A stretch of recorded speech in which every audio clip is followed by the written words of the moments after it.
Assalamualaikum warahmatullahi wabarakatuh. Bagaimana kabarnya adik-adik? Saya harap kalian semua dalam keadaan sehat ya. Dan tentu saja pada hari ini kita akan belajar TKA Bahasa Inggris ya, khususnya TKA Bahasa Inggris lanjutan. Bersama saya Salwa Salsabila Mudian dalam program Smart School, Generasi Smart Berkarakter Cerdas Kia.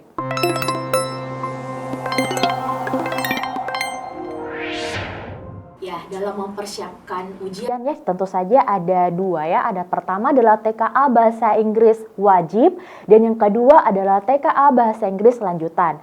Nah, khususnya pada hari ini bersama saya kita akan mengulas ya beberapa materi ya. Khususnya ada satu materi yang kita kulik bersama terkait dengan TKA Bahasa Inggris lanjutan.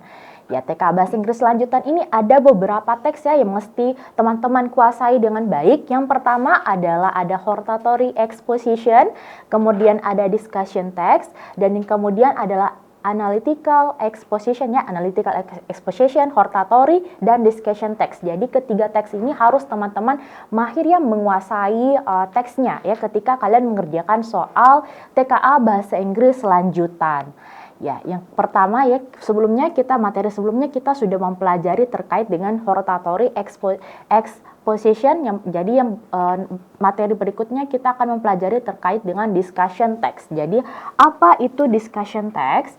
Jadi, kita bisa lihat bersama-sama, kita mulai dulu dari pengertiannya ya, dari definisi dari discussion text, kemudian kita akan juga mempelajari apa sih sebenarnya fungsi discussion text ini dan kemudian apa tujuan teks ini ya. Jadi pertama adalah definisinya dulu. Nah, definisi dari discussion text itu adalah jenis teks yang membahas suatu isu atau permasalahan dengan menampilkan dua sudut pandang yang berbeda, yaitu pendapat yang mendukung atau pro dan pendapat yang menentang atau kontra terhadap suatu topik. Nah, teks ini juga bertujuan nih untuk memberikan informasi, kemudian mempertimbangkan berbagai argumen, serta membantu pembaca memahami suatu masalah secara lebih objektif sebelum mengambil kesimpulan atau keputusan. Nah, jadi pada intinya ya, jadi discussion text itu merupakan teks ya yang menampilkan dua sudut pandang, baik yang pro atau yang mendukung dan ada juga yang menentang atau kontra. Tentu saja dengan adanya discussion text ini kita akan melihat ya antara dua perbandingan pendapat, yaitu pendapat yang setuju ataupun pendapat yang tidak menyetujui terhadap suatu masalah atau isu tertentu yang dibahas di dalam teks tersebut. Nah, fungsi dari teksnya itu apa? Fungsinya itu apa? Adalah untuk melatih kemampuan berpikir kritis, menganalisis masalah dari berbagai sudut pandang, serta mengembangkan kemampuan pembaca dalam mempertimbangkan kelebihan maupun kekurangan dari suatu isu. Nah, ternyata juga ya di discussion text ya, karena ada duanya, menampilkan dua dari sudut pandang yang berbeda, baik yang pro ataupun kontra, baik yang setuju ataupun tidak setuju, tentu saja dalam teks ini juga akan memberikan ya pemahaman terkait dengan kelebihan ataupun kekurangan dari suatu isu yang dibahas.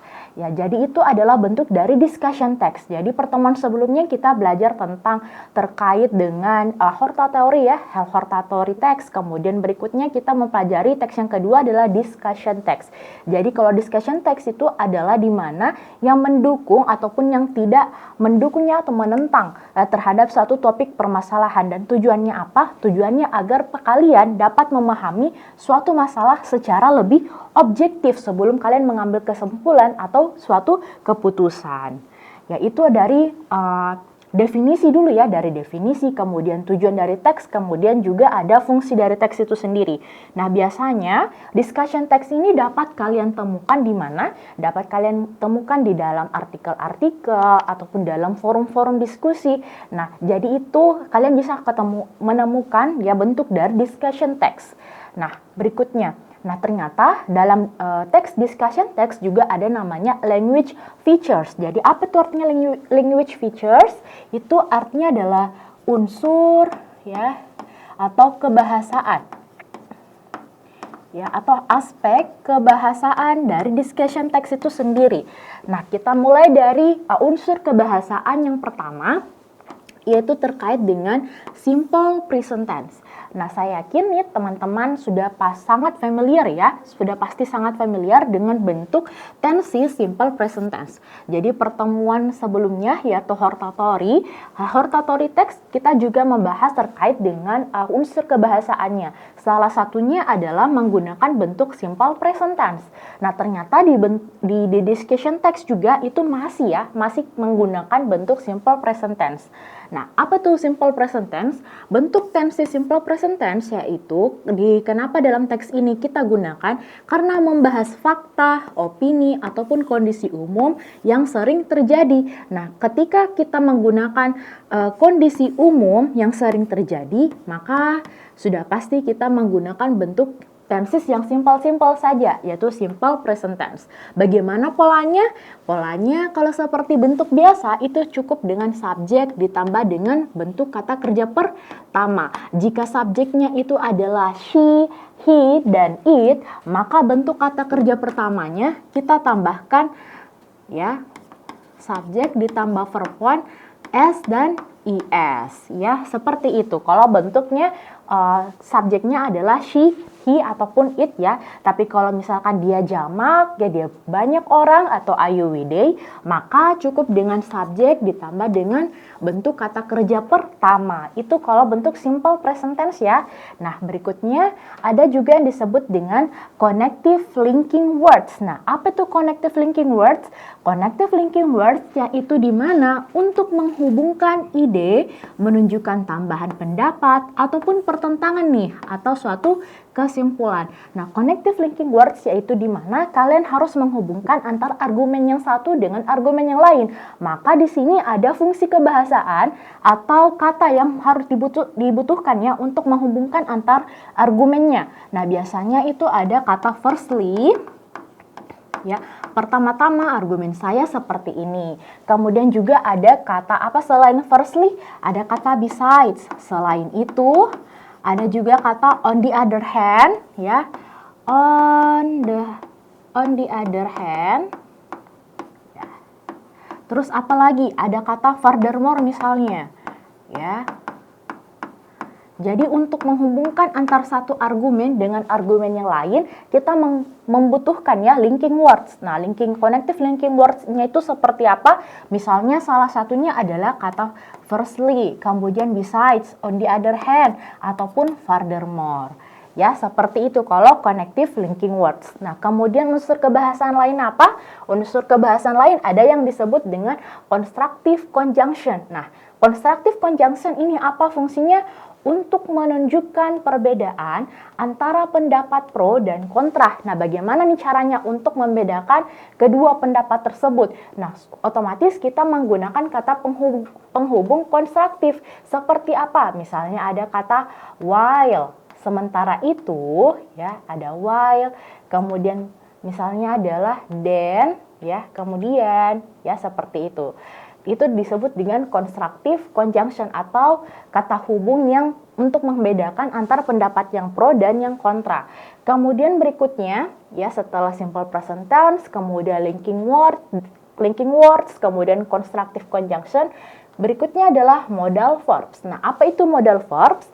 Modal verbs itu digunakan untuk menyatakan kemungkinan saran ataupun pendapat. Misalnya itu ada kata should, ya, should, must misalnya bisa juga, ya, may, ya, kemungkinan, ya, itu adalah kata-kata yang digunakan untuk menyatakan kemungkinan saran ataupun pendapat. Nah, kemudian berikutnya, ya, kita bisa lihat di sini, berikutnya ada yang disebut dengan generic participation atau general nouns. Nah, jadi di sini adalah secara umum ya, partisipan secara umum. Nah, menggunakan kata benda umum bukan orang tertentu, bukan menyebut nama, tetapi misalnya adalah partisipan yang secara umum atau kata benda yang secara umum ya, tidak menyebutkan nama. Misalnya seperti ini, the government, ya, pemerintahan. Nah, ini kan termasuk dengan subjek yang bersifat generik atau general yang secara umum. The government, the students, ya, siswa-siswa, kemudian juga bisa juga people, ya orang-orang. Nah, itu termasuk disebut dengan generic participant atau general nouns atau kata benda umum atau subjek yang umum. Ya, bukan terhadap orang tertentu, tidak menyebutkan nama ya. Itu kalau generic participant atau general nouns. Ya, berikutnya ada juga unsur kebahasaan lain, yaitu apa? Ini adalah thinking verbs. Nah, thinking verbs ini apa? Thinking verbs itu digunakan untuk menyampaikan pendapat atau sudut pandang. Nah, biasanya saya yakin kalian sudah familiar ya dengan bahasa thinking verb. Itu misalnya seperti ya, I agree. Saya setuju dengan pendapat ini atau disagree ya. Disagree, saya tidak menyetujui pendapat ini.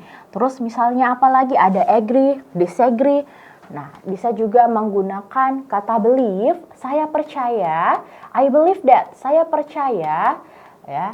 Terus apa lagi? Selain agree, disagree, I believe that, think, ya, saya pikir, I think that. Nah, itu disebut dengan thinking verbs ya.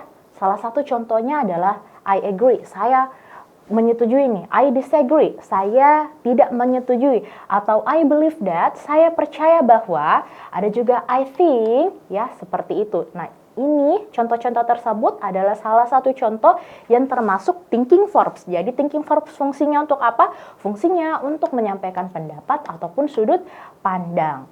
Ya, berikutnya, unsur kebahasaan berikutnya ada yang disebut dengan cause and effect. Nah, cause and effect itu artinya apa? Cause and effect yaitu digunakan untuk menunjukkan hubungan sebab dan akibat dalam argumen. Ya, misalnya seperti ada kata therefore. Ya, oleh karena itu, ya akibat atau oleh sebab itu. Terus apa lagi? Therefore, oleh sebab itu cause, ya, yang disebabkan oleh, ya. Jadi itu adalah salah satu contoh kata cause and effect. Nah, jadi itu adalah beberapa ya. Jadi ini adalah ada sekitar 7 ya, ada 7 unsur kebahasaan terkait dengan discussion text. Jadi yang pertama sudah pasti karena ini adalah bentuknya diskusi kemudian secara umum terjadi, maka sudah pasti menggunakan bentuk simple present tense.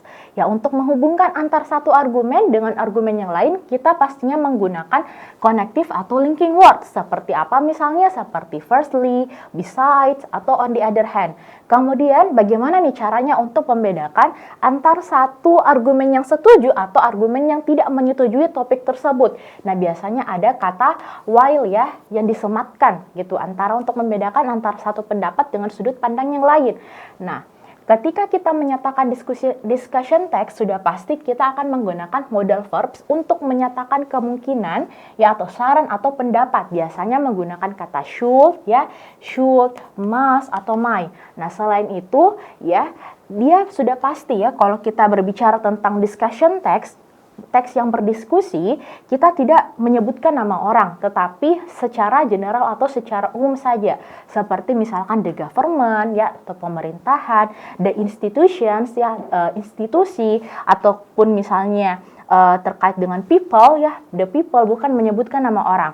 Nah, berikutnya ada namanya thinking verbs. Nah, untuk meyakinkan pembaca sudah pasti akan menggunakan thinking verbs ya untuk menyatakan pendapatnya seperti agree, disagree, believe that atau think, I think. Nah, kemudian untuk cause and effect-nya itu menunjukkan hubungan sebab dan akibat. Biasanya menggunakan kata therefore ya atau oleh karena itu. Jadi itu adalah unsur-unsur kebahasaan terkait dengan discussion text.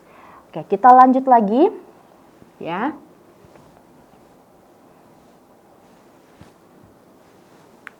Oke, jadi pada discussion text itu ada strukturnya, ada generic strukturnya ya. Jadi struktur secara umum. Nah, secara umum discussion text itu memiliki beberapa struktur. Jadi yang pertama adalah struktur yang berkaitan dengan isu. Jadi biasanya isu ini ada di paragraf pertama ya, di paragraf pertama. Jadi apa itu isu? Nah, jadi pada paragraf pertama ini yaitu merupakan pengenalan topik atau masalah yang akan dibahas. Penulis menjelaskan isu yang sedang menjadi perdebatan atau memiliki berbagai pendapat di masyarakat. Nah, itu biasanya terletak di paragraf pertama ya, kalau structure atau bagian dari isu itu sendiri. Jadi ada di situ adalah pengenalan terhadap suatu masalahnya yang akan dibahas atau yang akan diperdebatkan. Nah, kemudian berikutnya adalah argumen. Argumen itu sendiri biasanya terletak di paragraf kedua dan seterusnya ya. Jadi apa isinya argumen? Argumen itu berisikan alasan ataupun argumen yang mendukung isu atau topik tersebut. Jadi penulis menjelaskan sisi positif ya ataupun keuntungan dari suatu hal. Jadi yang pertama adalah argumen yang bersifat menyetujui ya. Jadi otomatis di situ argumennya berisikan hal-hal yang positif ataupun keuntungan dari masalah tersebut. Jadi yang pertama di paragraf pertama ada isu yang dilemparkan ya yang akan dibahas.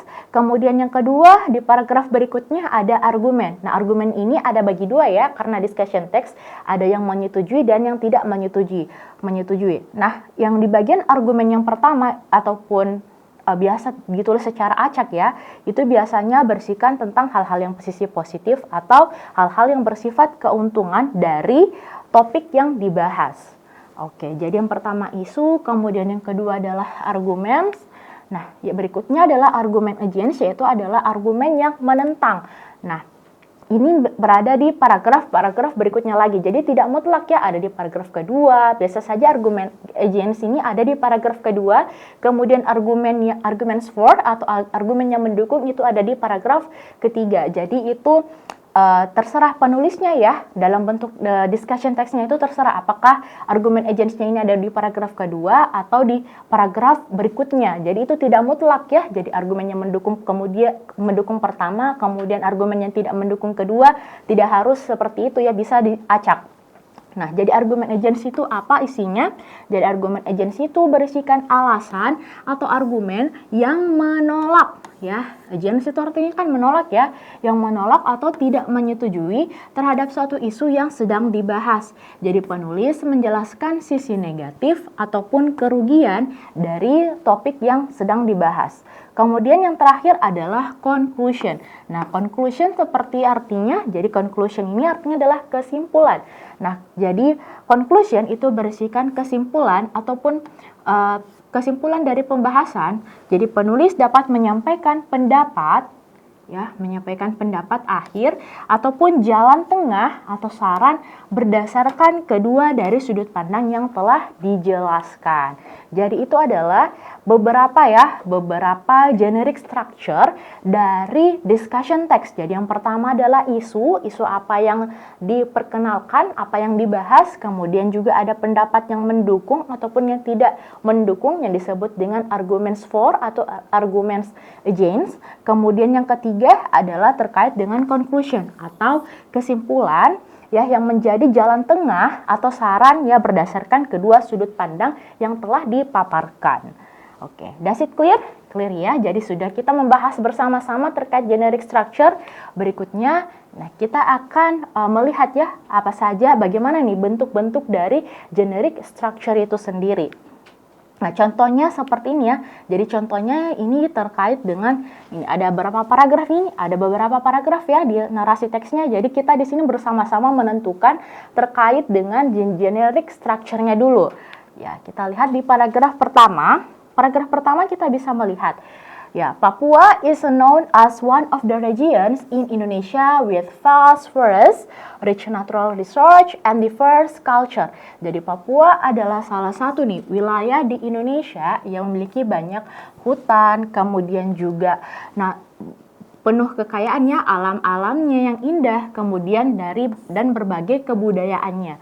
However, environmental problems in Papua have become a major concern in recent years. Nah, tapi bagaimanapun ya masalah lingkungan di Papua itu menjadi suatu concern, bentuk kekhawatiran yang sangat besar di beberapa tahun terakhir.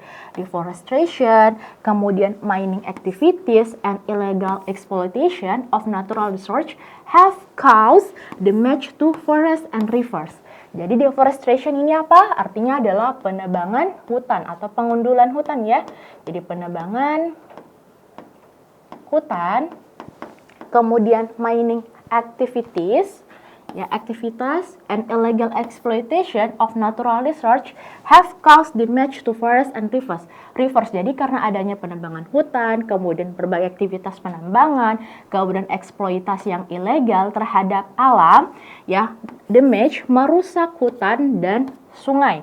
These issues, ya, isu-isu ini not only affect nature, tidak hanya memberikan dampak kepada alam ya, but also influence, tapi juga dapat mempengaruhi the life, ya, kehidupan masyarakat adat, ya, indigenous community who depend, ya, di mana bergantung kepada lingkungan for their daily survival, terhadap kehidupan mereka sehari-hari.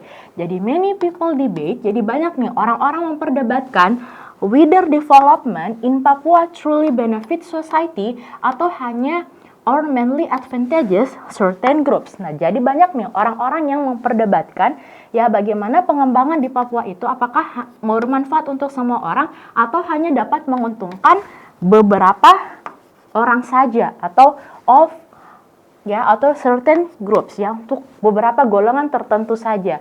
Jadi di paragraf pertama ini kita sebut dengan generic structure-nya apa? Issue. Jadi pengenalan topik, ya, di sini membahas tentang bagaimana, ya, Papua merupakan salah satu wilayah di Indonesia, ya, di mana memiliki banyak kekayaan, kemudian masyarakat adat. Nah, kemudian karena adanya penambangan hutan, kemudian juga ada aktivitas ilegal di sana, ya, di mana itu dapat merusak hutan, ya, kemudian juga sungai. Maka isu ini menjadi sangat diperdebatkan, ya, apakah ini benar-benar, ya, sangat bermanfaat untuk masyarakat di sana ataupun hanya bermanfaat terhadap golongan atau kelompok tertentu.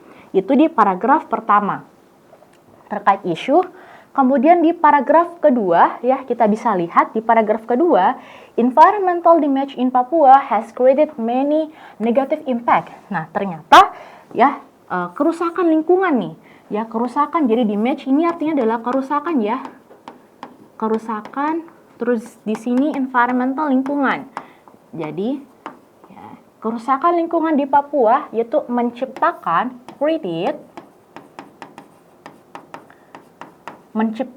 banyak negative impact seperti forest destructions, kerusakan pada hutan, can lead to floods. Jadi dapat menyebabkan banjir, tanah longsor,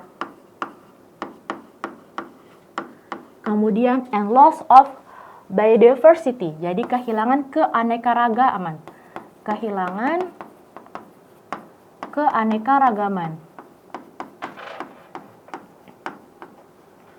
Ya, many animals lose their habitats. Jadi banyak nih hewan-hewan di sana, ya, kehilangan habitatnya karena large scale land. Jadi karena ada besar-besaran, ya, besar-besaran melakukan clearing, jadi penebangan hutan, and mining activities. In addition, selain itu, river pollution caused by industrial waste threatens clean water source used by local communities. Jadi selain itu, ya, polusi terhadap air sungai disebabkan oleh industrial waste.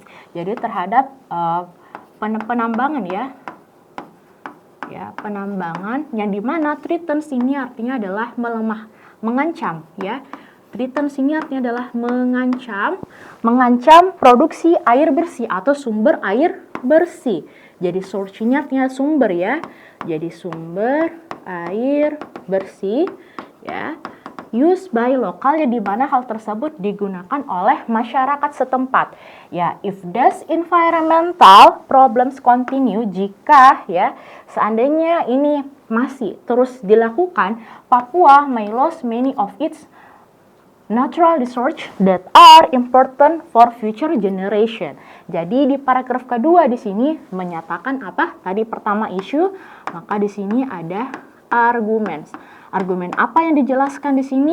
Ya, argumen yang mendukung di paragraf pertama tadi, ya. Jadi di sini paragraf kedua menjelaskan terkait bagaimana kerusakan lingkungan di Papua. Nah, dan banyak negatif dampak negatifnya seperti apa? Seperti banjir, kemudian tanah longsor, kemudian kehilangan keanekaragaman hayatinya ya, keanekaragamannya. Nah, selain itu juga karena akibatnya ada polusi ya yang disebabkan oleh daerah penambangan, maka warga-warga di sekitar kekurangan yang disebut dengan air bersih atau clean water source ya, used by local communities. Itu di paragraf kedua disebut dengan argumen. Kemudian kita lanjut berikutnya. Ya, kita lanjut paragraf berikutnya ya. Ya, di paragraf berikutnya kita bisa lihat, nah, paragraf ketiga, jadi di Indonesia government has an important. Jadi di sini adalah pemerintah Indonesia memiliki peran yang sangat penting ya untuk menjaga lingkungan Papua while also supporting development. Nah, on one side, jadi tadi ada yang disebut dengan linking words ya, atau connective linking words. Nah, ini salah satu contohnya ya. Jadi kata penghubung antara argumen yang satu dengan argumen yang lain. The government aims to improve infrastructure, economic growth, and public welfare. Apa artinya welfare? Kesejahteraan.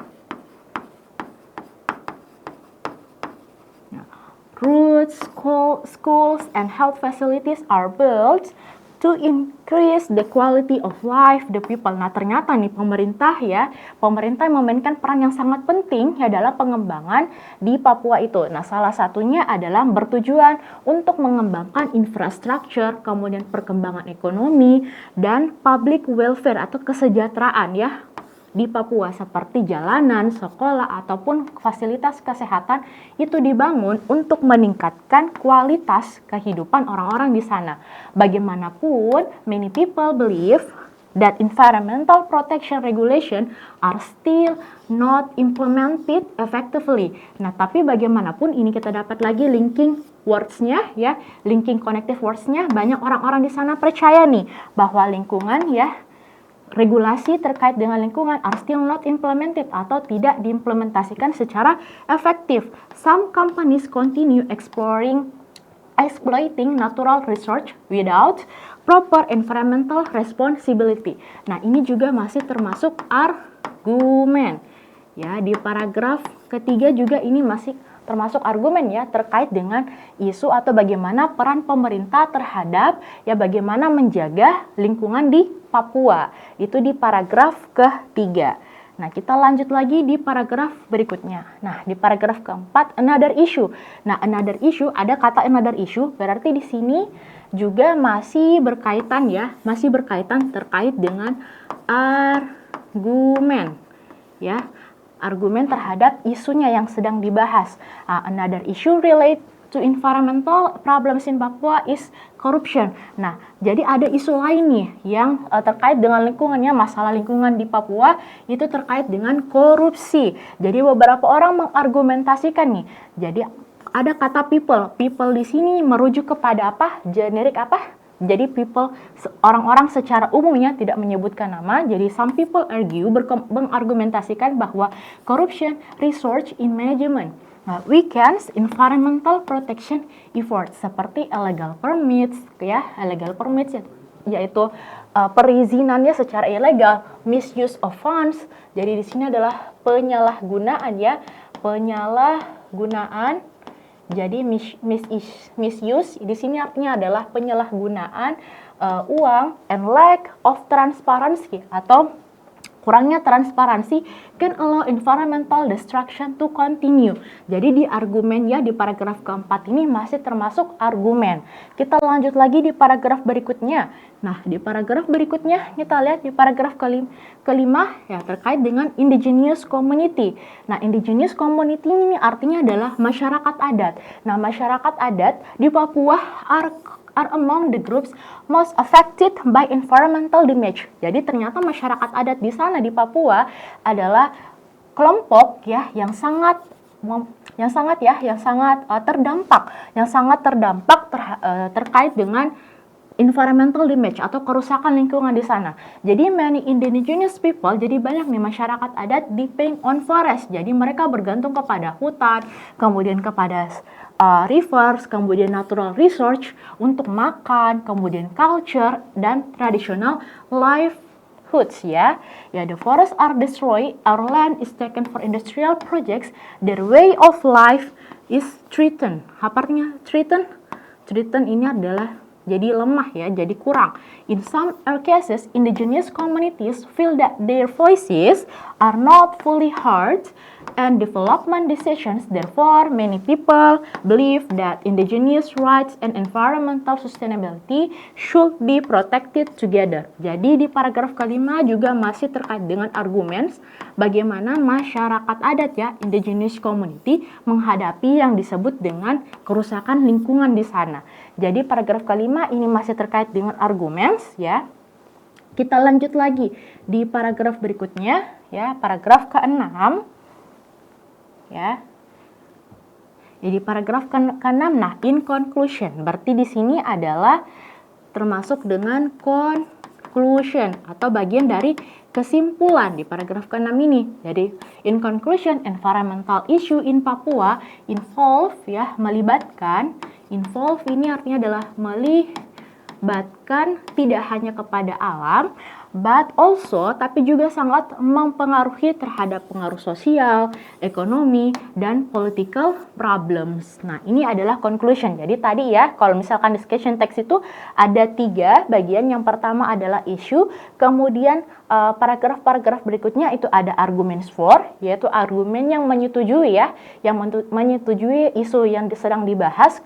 Kemudian berikutnya adalah argumen against atau argumen yang menantang isu yang dibahas di paragraf pertama, dan kemudian indisinya ada paragraf ke-6 yaitu terkait dengan conclusion atau kesimpulan. Oke, does it clear? Ya, clear ya terkait dengan bagian-bagian dari atau contoh dari generic structure dalam bentuk text, discussion text. Oke, clear ya? Oke, berikutnya let's practice. Nah, kita harus praktis ya. Jadi sini ada satu teks lagi terkait dengan solo traveling. Ya, kita lihat dulu dari question pertama dulu ya. Jadi question pertama dia bilang kayak gini.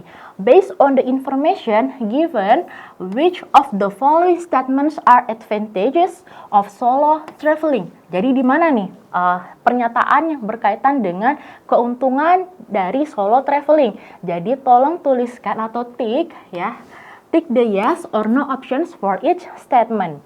Oke, jadi kita harus membaca baik-baik dulu narasi teksnya. Oke, keuntungan dari solo traveling. Oke, pernyataan pertama, solo traveling give a people complete freedom. Jadi solo traveling itu memberikan orang-orang kebebasan.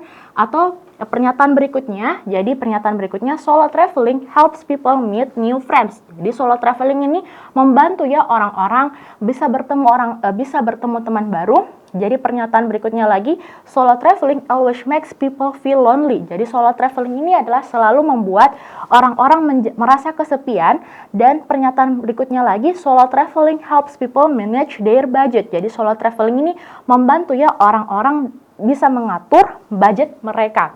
Nah, oke, kita lihat dulu narasi teksnya. Jadi solo traveling is when you travel somewhere by yourself. Jadi di sini ada isu yang dibahas terkait dengan solo traveling ya. Jadi mengenalkan. Jadi solo traveling itu seperti apa. Nah, berikutnya di paragraf kedua kita bisa lihat. Nah, ternyata solo traveling ini memberikan banyak manfaat. Nah, ternyata terkait manfaat dari solo traveling ini dijelaskan di paragraf kedua.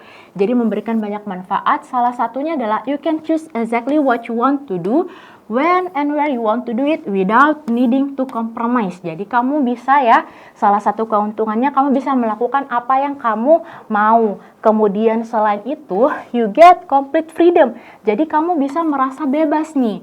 Ya, when solo traveling, you can meet new people. Kamu bisa bertemu orang baru. Being open to interaction with locals, kamu bisa berinteraksi sama orang-orang yang di lokal, kemudian masyarakat setempat. Kemudian fellow travelers is easier when traveling alone. Solo traveling also improve your personal growth, stepping outside your comfort zone, and navigating new situation and alone can lead into significant personal development. Dan selain itu juga solo traveling itu sangat fleksibel ya, kamu bisa dengan mudah ya menyesuaikan. Jadi adjust di sini artinya adalah menyesuaikan ya, menyesuaikan planmu ya based on your, tergantung apa menjadi minatmu dan experience. And furthermore, selain itu, you can control your budget. Kamu bisa mengontrol budgetmu sendiri. You can manage, kamu bisa mengatur nih your expenses. Apa artinya expenses? Pengeluaran ya. Pengeluaran more precisely when traveling solo. Jadi itu adalah di paragraf kedua yang menjelaskan terkait dengan keuntungan dari solo traveling itu sendiri. Kita lanjut ke narasi teksnya ya, ke bentuk soalnya. Jadi berdasarkan ya questions 1 ya, pertanyaan pertama ya, jadi sini ada pernyataan solo traveling give people complete freedom. Itu dijelaskan di paragraf kedua. Jadi pernyataannya yes atau no? Sudah pasti yes ya. Solo traveling helps people meet new friends. Tadi ada kata meet new people. Meet new people sama artinya dengan meet new friends. Berarti di sini advantages-nya yes, benar ya. Kemudian solo traveling always makes people feel lonely. Nah, tadi di paragraf kedua tidak dijelaskan hal tersebut, maka di sini no. Kemudian berikutnya solo traveling helps people manage their budget. Tadi ada di last sentence ya, di kalimat terakhir, maka jawabannya adalah yes. Nah, jadi itulah ya cara menjawab terkait dengan discussion text. Jadi betul-betul ya kalian harus membaca dengan menggunakan teknik skimming maupun teknik scanning ya untuk cepat menjawab pertanyaan-pertanyaan terkait dengan pernyataan atau kategori kompleks seperti ini. Jadi ya sekian dari saya terkait dengan materi discussion text ya atau bentuk teks discussion, di mana kalau bentuk discussion text itu memberikan dua sudut pandang terkait pro dan kontra terhadap isu-isu tertentu ya. Nah, jadi salah satu bentuk soal tadi yang juga kita bahas terkait dengan kategori ya, bentuk kategori soal yang dimana kalian harus menentukan ya pernyataan tersebut benar atau salah. Ya semoga pelajaran terkait dengan discussion text ini dapat kalian pahami dengan baik ya, dan semoga kalian sukses nantinya ya untuk menjawab soal-soal terkait dengan TKA Bahasa Inggris lanjutan.